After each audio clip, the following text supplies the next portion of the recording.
Bienvenue à bord du vaisseau Hypersensas.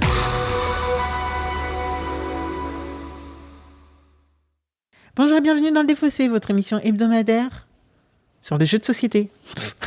Pourquoi cette pause ? Je sais pas, j'ai bugué. Bonjour et bienvenue dans le Défaussé, votre émission hebdomadaire sur les jeux de société. Moi c'est Alex et comme d'hab, je suis accompagné de Zéphiriel. Salut. Hello. Alors, aujourd'hui, Zéphiriel, Oui. je vais parler de guerre. Oui, nous allons combattre aujourd'hui parce qu'on continue les jeux en duo. C'est genre, Où on se tape sur la on gueule. se tape sur la gueule. C'est pour fêter. C'est pour fêter le retour en physique. physique. Ok. Mais on se tape sur la gueule, mais toujours avec une distance de sécurité sociale. Et encore plus, parce que là, tu vois, c'est pas un combat où on essaye de faire, de vraiment tuer l'autre et tout. On essaye de l'avoir à l'usure. Donc, d'accord. Okay. Aujourd'hui, je te parle de Sun Tzu.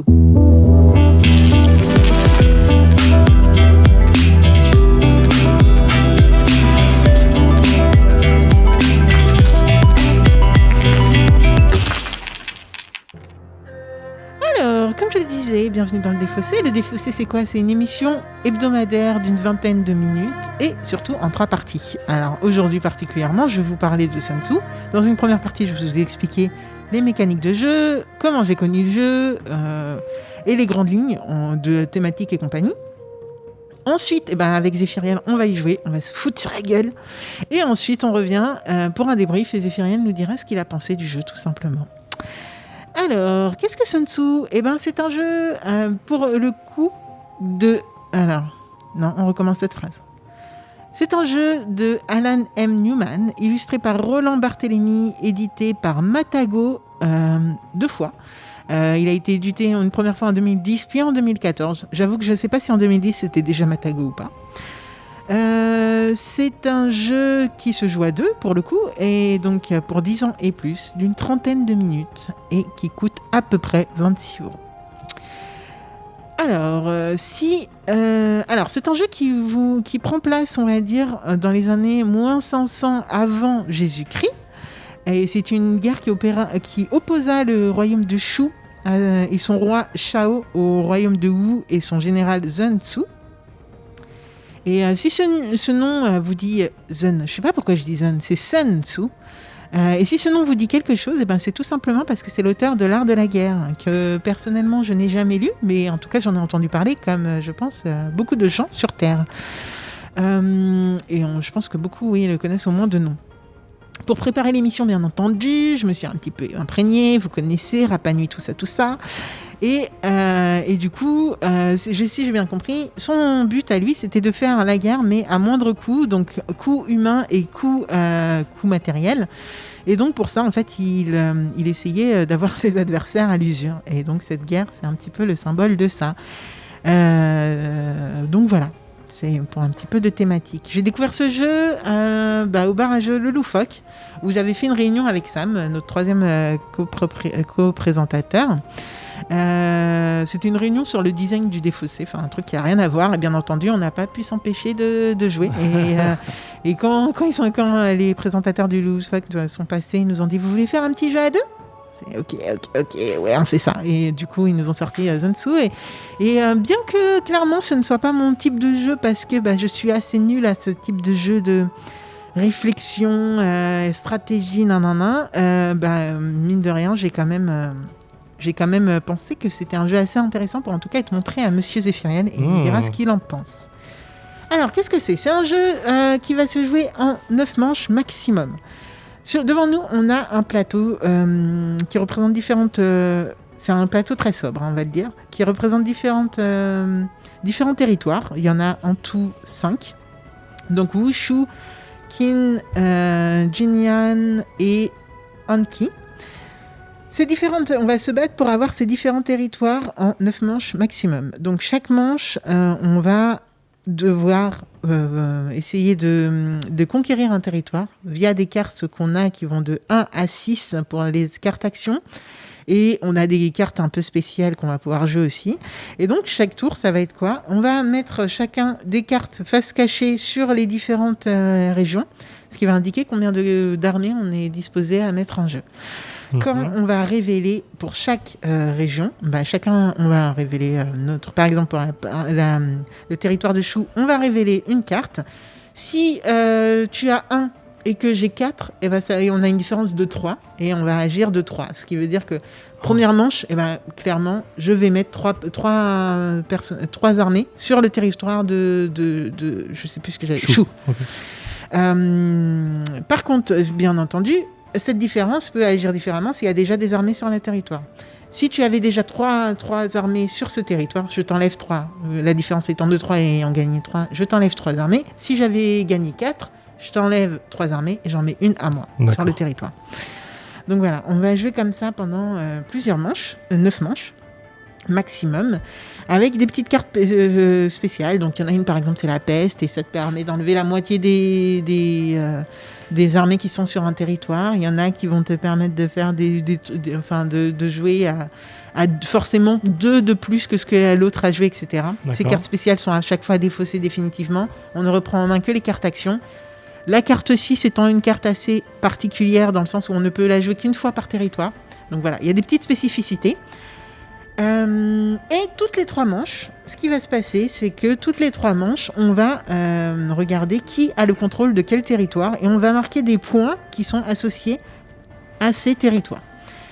Quand on fait ça, on va faire le total de nos points et ça va nous permettre de savoir qui avance sur sa piste de score. D'accord. Un moyen de terminer plutôt la partie, de ne pas aller jusqu'aux 9 manches, ça va être de remporter carrément, d'avoir assez de points pour remporter le jeu pendant le tour 3 ou le tour 6. Sinon, on est obligé d'aller jusqu'au tour 9 et là, on voit qui a le plus d'influence et qui gagne la partie. Voilà, c'est un petit jeu un jeu de stratégie complètement même. Et essayer de faire l'autonomie un petit peu de nos cartes spéciales. Enfin, en tout cas, il y a différentes stratégies. On va voir. Je pense très honnêtement que Zéphirine va gagner, comme je l'ai déjà dit. C'est pas trop le genre de jeu où je suis... te dévalorise pas comme ça. Non, mais je me dévalorise pas. Mais clairement, il faut connaître ses points forts et ses points faibles. Ce genre de jeu n'est pas du tout mon type de jeu parce que ça fait très échec, en fait. D'accord. Enfin, stratégie long terme et tout. Ouais, mais t'as une part de hasard qui est forte. Alors, en main, tu as quand même 10 cartes dès le départ. D'accord. Tu as 10 cartes dès le départ. Tu empoches, il me semble, 2 par manche. D'accord. Et en fait, tu récupères tes cartes actions. Donc, toutes celles que tu as déjà posées, elles ne sont pas défaussées. Elles sont récupérées, à part les cartes spéciales, qui, elles, sont complètement défaussées. D'accord. Donc, en fait... le hasard, je sais pas, tu vois, c'est un hasard quand même très contrôlé, c'est pas... Oui, ok, d'accord, ouais. Tout c'est de savoir où est-ce que tu veux mettre tes points forts, d'accord. Voilà, et de calculer par rapport à ce que l'autre a déjà sorti, quoi faire, non, tu vois, c'est un jeu vraiment pas compliqué à prendre en main, par contre la maîtrise, comment on le déçoit, c'est autre chose. J'ai une question, je vois sur les plateaux, il y a 2 côtés où on joue chacun de notre côté, mais j'ai aussi les provinces sur les côtés et sur ces provinces, on va pouvoir mettre les petits trucs de score qui vont nous permettre de savoir exactement combien de points on va gagner entre toutes les 3 manches du coup. D'accord.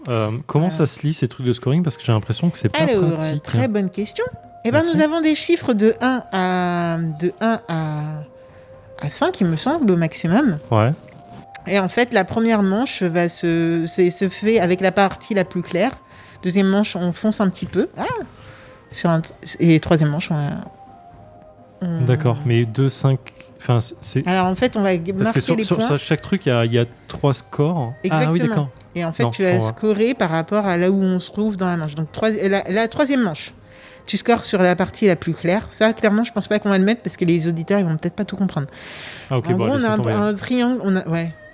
Je pense que c'est clôt le truc et puis je le comprends. Ok. Est-ce que t'es prêt, Zéphiria? Je suis chaud. Je suis assez chaud et très intrigué en vrai. C'est vrai? Ouais, vraiment. Allez, let's go. Oh, mais non. Bah oui, parce qu'il faut contrôler, ça me sert à rien. En fait, pour avoir le contrôle, j'ai besoin que d'un. Ouais, donc là, c'est un peu la merde. Tu as les 2. Yann qui? Je mets 10. Ah oui, d'accord. Ouais, je fais des dingueries. C'est quoi ça déjà? Ah, c'est bien vous quand même. Va falloir. 3, 3, 0. Putain, c'est quoi ces régions là? Qu'on n'aura jamais. Attends, comment t'as su qu'il t'en reste qu'une? Je crois que t'avais pioché plus que moi. Je comprends pas. Et nous voilà de retour après 24 minutes et 55 minutes de Sun Tzu. Sun Tzu, 34 qu'est-ce que tu as minutes, 34 minutes. Non, parce que toi tu mets trop tôt à chaque fois. Non, je démarrais. Non, Ah, on avait ok. commencé le premier tour, je démarrais après. Donc 34 minutes. Ouais, 34 Ok. minutes. Excusez-moi, pas grave. 34 minutes. Non, c'est pour dire, ça Défi dure rien. longtemps. Qu'est-ce qu'on a pensé de Sun Tzu Sun Tzu. Alors, j'ai pris une raclée, déjà, faut le dire, mais une fessée monumentale. Franchement, Bah, tu domines tout le plateau. hein. bah oui, bon. Mais à part Chou, t'as remarqué que la guerre c'est Ouais. entre vous et Chou et Ouais. il y en a un qui on sait pas où. Le dernier tour, j'ai perdu tout ce que je pouvais y Toutes les avoir mains, gagné, donc c'est vrai. bravo déjà. Comme je disais, il me fait un peu penser à Joraku. Parce que, comme tu me disais en off, il y a quand même le thème asiatique qui est là, bien qu'on soit en Chine et pas au Japon. Mais il y a quand même le fait que les points changent à chaque manche, changent au fur et à mesure du jeu.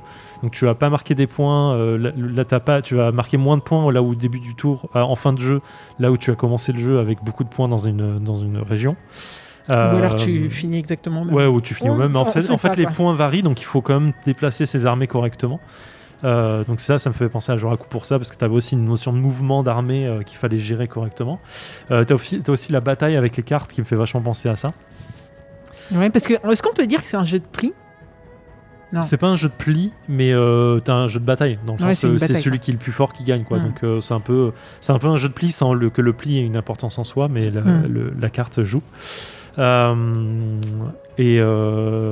C'est très tactique. C'est presque, comme tu disais, c'est facile à comprendre. Tu comprends vite que bah oui, tu joues ta carte, celui qui a le plus gros score gagne et il fait la différence avec le score en face et il met ses armées ou il bat des armées adverses.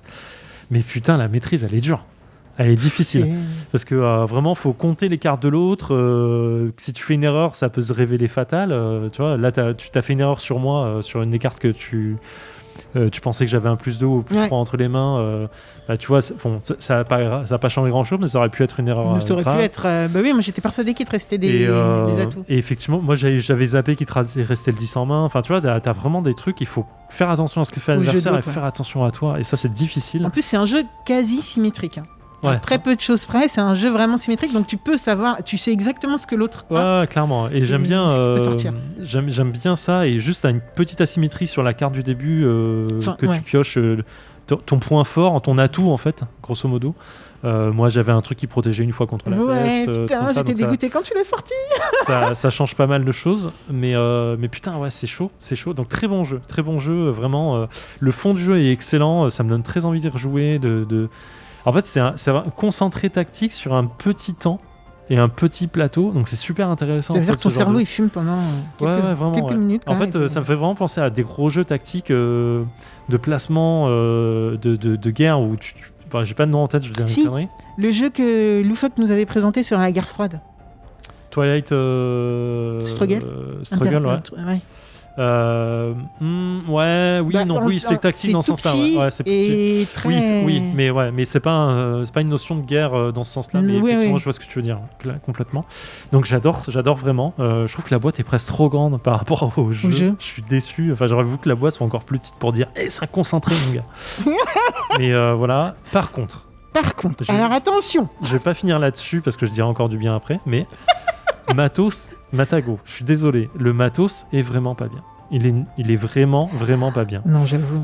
Les petits pions soldats sont inutiles, 2 pas jolis, et 3 et pas solide. Droit, pas solide, pas solide, le plastique, ils ont des haches. En fait, je vois l'idée de l'armée, mais ça me fait vraiment penser à des mauvais jeux des années 80-90 avec des pions tordus comme ça, c'est pas agréable. Parce qu'en fait, ils ont des armes qui sont soit des lances, soit des haches, et en fait on retrouve des hallebardes tordues, des lances tordues dans tous les sens. Je pense qu'il y en aura des cassés dans pas longtemps. Il y a des soldats qui sont mal moulés, donc ils penchent en avant ou pour trop en arrière, enfin bref.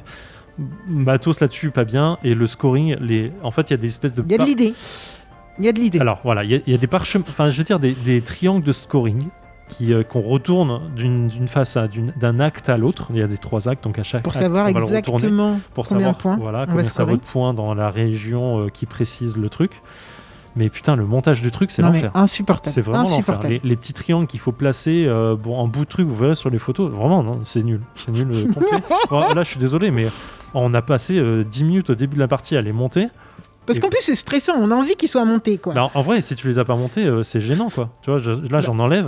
Non, c'est même pas gênant. Tu pourrais les laisser sans, mais c'est moche. mais non, tu vois, c'est pas fait que pour ça. Je pense qu'une carte aurait fait largement. Enfin, avant, c'était une carte. Avant, c'était des cartes. Et avant, pareil, les dés, là, les meeples, c'était des vrais meeples, quoi. Tu vois, des trucs solides que tu déplaces. Et en plus, ils étaient un petit peu comme en bronzé. Enfin, je sais pas comment dire. Comme les pions de scoring et de comme les pions de voilà. Et franchement, c'était nickel. Il y avait là-dessus, c'est pas joli, quoi. Un, c'est pas joli. Deux, c'est pas pratique. C'est pas agréable. La lisibilité en plus du scoring est un peu bizarre. T'es vraiment en mode attends, je suis où là? Je suis en train de regarder quoi, machin. Donc ça ajoute un peu de frustration et de pénibilité en fait à jouer. Clairement. Donc c'est clairement pas le point fort du truc. En vrai, c'est comme beaucoup de trucs de ce genre. Je pense qu'à la 3e partie, t'as plus aucun problème à lire le truc. Mais vraiment, juste le matos avec ces triangles là, c'est pitié. Plus jamais. Quoi. Vraiment, arrêtez de jouer avec, quoi. Après, le mec qui nous dit. Non, mais clairement. Hein. Après, le plateau de jeu, les cartes, les illus, la lisibilité des cartes. Lisibilité, c'est nickel. Elles sont géniales. Vraiment, les cartes, elles sont superbes. Moi, j'adore l'effet qui est donné dessus, guerrier et tout. Même si les illustrations ont l'air un peu posées, mais c'est pas grave. On les regarde, on comprend. En fait, il y a un aspect guerrier qui est assez sympa avec la valeur qui va avec. C'est-à-dire que le 6, il y a un char tiré par des chevaux avec des mecs dessus, tandis que le 1, t'as le guerrier tout seul, tu sais que c'est pas la carte. T'as un aspect visuel qui va très bien avec la puissance de la carte, et moi je trouve ça super agréable à lire. Et simple et efficace en fait. Ouais, c'est clairement ça. T'as les petites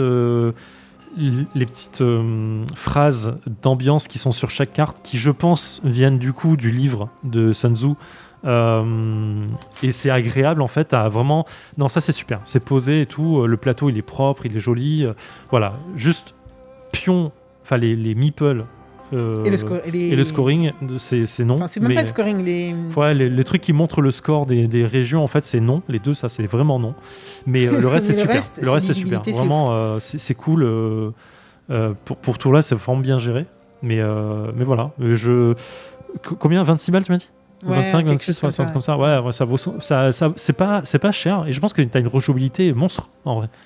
On a plusieurs machins de scoring, même si en vrai, en fait, on s'en fout un petit peu du scoring parce que tu t'adaptes. Oui, clairement, ouais. C'est cool qu'ils aient pensé à en faire des différents et vraiment beaucoup de différents, donc voilà. Ouais. Nous, on n'a pas joué avec les cartes événements, mais ça rajoute des choses à partir du moment où la condition est mis en place. Ouais, quand la condition est déclenchée, exactement. T'as quoi? T'as défi champion. Si un joueur pose une carte 9, mais que ça ne permet pas de poser des troupes sur le plateau, il doit retirer du jeu une de ces. Ah ouais, c'est vraiment. Et dès qu'une est faite, tu passes à l'autre. Tu vois ? Ah, d'accord. Ouais, donc ça fait vraiment beaucoup de game changing pendant la partie. Ah, c'est bien ça. Ça, c'est une très bonne idée, putain. T'as ton personnage à toi qui peut avoir des différentes cartes spéciales. Donc, c'est pas tout le temps les mêmes. Donc voilà, c'est ouf. Non, il y a une bonne idée là-dessus. Hein. Je pense que la rejouabilité, elle est plus c'est une bonne rejouabilité. Moi, j'ai juste donné mon avis vite fait. Vas-y, je t'en prie. Parce que moi, j'ai pris beaucoup de temps. Non, mais c'est cool d'avoir ton opinion. Et franchement, je pensais bien que ce jeu allait te plaire. Dès que je l'ai découvert, je savais qu'il n'était pas forcément pour moi, mais je pensais que toi, il y avait des chances que ça tape dans le mille, et je suis contente d'avoir visé juste. Moi, je trouve que c'est un jeu, en fait, c'est vrai qu'il y a une petite courbe, enfin, il y a une courbe d'apprentissage. Et en fait, quand j'ai lu que ce que Sun Tzu préconise, c'est vraiment avoir l'autre par l'épuisement, je le comprends complètement dans ce jeu. Toi, t'es allé direct, tu m'as sorti dès le début des cartes spéciales qui se sont défaussées par la suite. Alors que moi, j'ai joué vraiment avec mes 6 cartes d'action et tout, mon premier tour, il était lamentable. Hein. Premier tour, c'était en mode... je dominais tout le plateau. Ouais, tu dominais pas mal. Je crois que j'avais une région, même pas. Non, t'avais tout le plateau, c'est exactement ça. T'avais vraiment tout le plateau. Et il y avait une égalité, donc une ou deux régions sans rien, mais voilà. Et en fait, je t'ai eu à l'usure, et exactement ce que semble dire que ce qu'il faut faire. L'art de la guerre, c'est. Voilà. Et du coup, je comprends cette courbe d'apprentissage. Après, la vraie question, c'est comment tu joues quand tout le monde fait ça, tu vois. Je sais pas à quel point. Je pense qu'il y a vraiment beaucoup de lecture du jeu de l'autre pour essayer de justement d'être roublard sur les trucs et bluffer sur des aspects pour que ça fonctionne à partir du moment où les deux ont cette tactique de l'économie. Ouais. Donc, En fait, tu dois avoir un aspect aussi sur la deuxième manche où tu as des scores forts qui baissent en troisième manche. Genre là, la région de Wu, première manche, dernière manche, ça fait que 2 points. La deuxième, elle fait 5. Donc tu es en mode, ok, celle-là, faut que je la gagne là. Et en fait, tu mets peut-être ton. Mais c'est vrai, j'adore cet aspect lecture de l'adversaire, opportuniste sur, ok, il faut que j'aille là tout de suite. Non, c'est super. Vraiment. Et comment je peux kiffe. atteindre une région? À un moment, Zef avait au moins 6 bonhommes sur une région. Et je me suis vraiment dit, ok, comment j'émiette le truc? Et donc, je l'ai crémé au début en enlevant un. J'ai envoyé 2 fois la peste quand même sur la même région. Ouais, la première fois, je l'ai protégé. La deuxième fois, ça m'a fait perdre 2 bonhommes. Ouais, donc pas terrible en fait. Et au final, j'ai réussi à l'avoir, je sais même plus comment en fait. Bon, au dernier tour. Tour d'avant, tu m'as éliminé les 3, Ouais, puis au c'est ça. dernier tour, tu as Mais réussi à avoir. vraiment, c'est à partir du moment où tu avais 7 bonhommes, j'ai fait tout un exercice de savoir comment je baisse ces putains de bonhommes. Ouais, bien sûr. Et moi, je voulais la garder tour 1, enfin, acte 1, elle valait 4 points, l'acte 2, elle valait 3 points. Je me dis, ok, il faut que j'essaie au moins de la garder. Acte 2, ça me fait 7 points, c'est déjà pas mal. Mais en vrai, même le système scoring, il est pas si simple que ça, parce que l'autre marque des points aussi. Bah oui. Donc en fait, tu fais toujours une différence du scoring. Tu vois, là, au début, je me suis dit, ah putain, mais je peux marquer 9 points, là, je peux gagner vite. Et en fait, je me dis, bah non, l'autre va avoir aussi des points, mec. Donc tu fais que la différence. Et c'est super intelligent. C'est impressionnant comme petit jeu. C'est le genre de petit jeu assez cool. Jour à coup. Et ça, en effet, ça rentre dans la même famille de. Ouais, ça c'est vraiment un très bon jeu d'affrontement à 2. Je surkiffe. J'ai très envie d'y rejouer, quoi. Clairement, écoute, je suis super j'ai envie contente d'enchaîner une que deuxième tu partie fais. de Switch, quoi. Vraiment. Donc Donc c'est top. Ok, bon bah écoute, je te propose de finir cette émission sur ça. Ouais, carrément. Ok, petit mot de la fin. Bah écoutez, on est toujours ravis quand vous nous mettez des petits commentaires sur Insta, Facebook. Enfin Facebook, moi, c'est vrai qu'on est moins sur Facebook. D'ailleurs, dites-nous si vous aimez bien Facebook ou pas, parce que peut-être qu'on va arrêter Facebook, je sais pas. C'est clair qu'on n'est pas trop fan.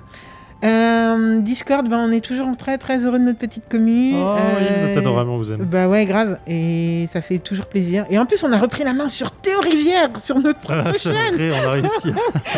on a réussi à dire qu'on était là, on est présent. Donc c'est assez cool. Et on est ravis, N'hésitez pas à venir nous faire un petit coucou, nous dire comment vous nous avez découvert, ce que vous aimez, ce que vous voulez qu'on mette en place. Bon, c'est vrai que dès que le Covid sera plus là, on essaiera peut-être de faire des petits championnats, des petits trucs cool. Oh putain. Et même pour ceux qui sont loin, ça serait sur BGA, Steam, ce qu'on veut. Enfin bref, donc voilà. Voilà. On vous fait des gros bisous. N'hésitez pas à nous mettre des petits commentaires et à venir nous faire des coucous. Et voilà. Et en attendant, écoutez, jouez bien et kiffez bien. Et éclatez-vous. Ciao. Ciao.